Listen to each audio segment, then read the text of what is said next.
4 సంవత్సరాల్లో ఈ తెలంగాణ రాష్ట్రాన్ని బీసీల కాళ్ళ దగ్గరికి తీసుకొచ్చి పెట్టడమే మా లక్ష్యం అని చెప్పి తెలియజేస్తా ఉన్న సోదరులారా. మా తాన లీడర్లు లేరటని అమ్మ ఎంత వేదిక సరిపోక అందాకేసినాం. ఈయనే ఉన్నారు 1000 మంది ఉన్నట్టు మీద. కాబట్టి సోదరులారా, రాజకీయపరమైనటువంటి అవకాశాలు మనకు దక్కాలి. వార్డు మెంబరు జనరల్ అయినంటే దుంకుని కథం. జనరల్ అని తెలిస్తే తడుపున దుంకాలల్లా పోటీ చేస్తూనే ఉండాలి. ఎందుకంటే ఓట్లు మనే కదా,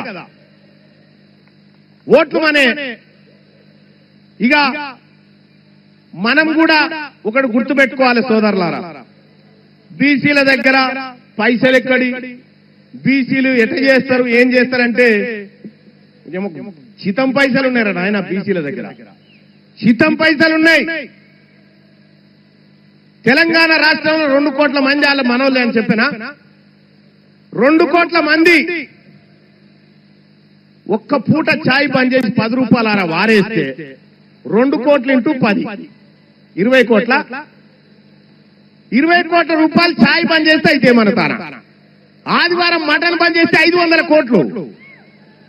మా తార పైసలు లేవంటారు నాయన, అడ్డగోలుకున్నాయి మా తార పైసలు. పైసలు లేని బికార్లు మీరు. మేము రేపు తెల్లారే వరకల్లా టీఆర్ఎస్ పార్టీని కొనేయమంటే కొనేస్తాం. మేము గంత డబ్బుంది బీసీల దగ్గర. రాబోయేటువంటి ఏ ఎన్నికైనా అది బీసీలదే కావాలి, బీసీ బిడ్డలే గెలవాలి.